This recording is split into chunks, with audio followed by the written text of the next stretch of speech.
আমরা একটা নতুন বাংলাদেশ বিনির্মাণের কথা বলছি। সেই নতুন বাংলাদেশ কেমন হবে তার একটা প্রতিচ্ছবি এই মঞ্চ হতে পারে। সেখানে আমাদের মত পথের চিন্তার ভিন্নতা থাকবে, কিন্তু দেশ জাতির স্বার্থে আমরা এক অভিন্ন জায়গায় অবস্থান নেব। যে এক অভিন্ন ভাবে আমরা আন্দোলন করেছিলাম জুলাইয়ে ফ্যাসিবাদের বিরুদ্ধে, বিভিন্ন রাজনৈতিক দল তাদের মতাদর্শের বাইরে গিয়ে হাসিনার পতনের প্রশ্নে, আওয়ামী লীগকে উৎখাতের প্রশ্নে বন্দুক এবং কামানের নলের সামনে দাঁড়িয়েছে। তো এই যে একটা জাতীয় ঐক্য তৈরি হয়েছিল, ওই জাতীয় ঐক্যের মধ্য দিয়ে 5ই আগস্ট শেখ হাসিনার পতন হয়েছিল। 5ই আগস্ট জনতা রায় দিয়েছে আওয়ামী লীগ এদেশের রাজনীতি থেকে বাতিল। সেই বাতিল মালকে আর ফিরিয়ে আনার কেউ চেষ্টা করবেন না। ভাবেই সরকারকে আমরা জানিয়েছি, রাজনৈতিক দলগুলোর সাথে আমাদের আলাপ আলোচনা। বাংলাদেশে অনেক রাজনৈতিক দল আছে, এখনো প্রায় 50টি নিবন্ধিত রাজনৈতিক দল আছে। কাজে একটা আওয়ামী লীগ না থাকলে এই দেশের কিছু হবে না।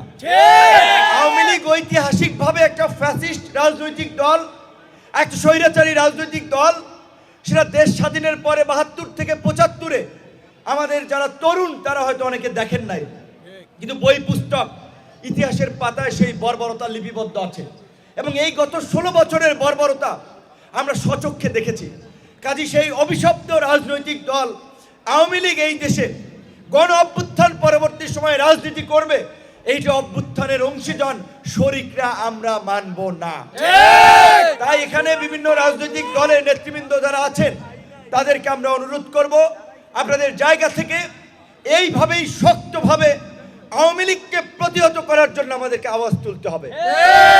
এবং সেই গণতন্ত্র না থাকার ফলে, মানুষের ভোটাধিকার না থাকার ফলে এই 16 বছরে ফ্যাসিবাদ জনগণের উপরে চেপে বসেছিল। সেই গণতন্ত্র ভোটাধিকার না থাকলে আবারও নতুন কোনো ফ্যাসিবাদ আমাদের উপরে চেপে বসতে পারে।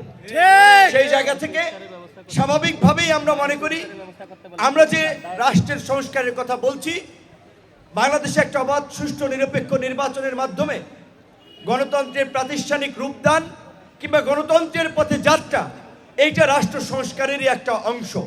কাজেই যত দ্রুত সম্ভব একটা নির্বাচনের মধ্যে দিয়েই এই সংকটের উত্তরণ। এবং যেহেতু এখানে বিভিন্ন রাজনৈতিক দলের ভাইয়েরা আছেন, স্বাভাবিকভাবেই 16 বছরে আপনারা নানাভাবে ক্ষতিগ্রস্ত হয়েছেন। এই চাঁদপুরে এই বালু খেকো সেলিম থেকে ভূমিদস্যু, বিভিন্ন দখলবাজ, চাঁদাবাজ, জুলুমকারী, তাদের অত্যাচারে আপনারা অতিষ্ঠ ছিলেন। কাজে আজকে মানুষ যেন আবার আমাদের মধ্যে, আমাদের বলতে আমরা সকল এই অভ্যুত্থানের অংশীজনরা বলছি, আমাদের মধ্যে ওই আওয়ামী লীগের কোনো অপকর্মের আমাদের মধ্যে যেন খুঁজে না পায়। মানুষ যেন না বলতে পারে আগেই ভালো ছিলাম, এই কথাটি যেন মানুষ না বলতে পারে। আমাদের সেটি মনন মগজে মনে রাখতে হবে। আমাদের আচরণে, আমাদের কর্মকাণ্ডে মানুষ যেন কষ্ট না পায়, মানুষ যেন ভুক্তভোগী না হয়।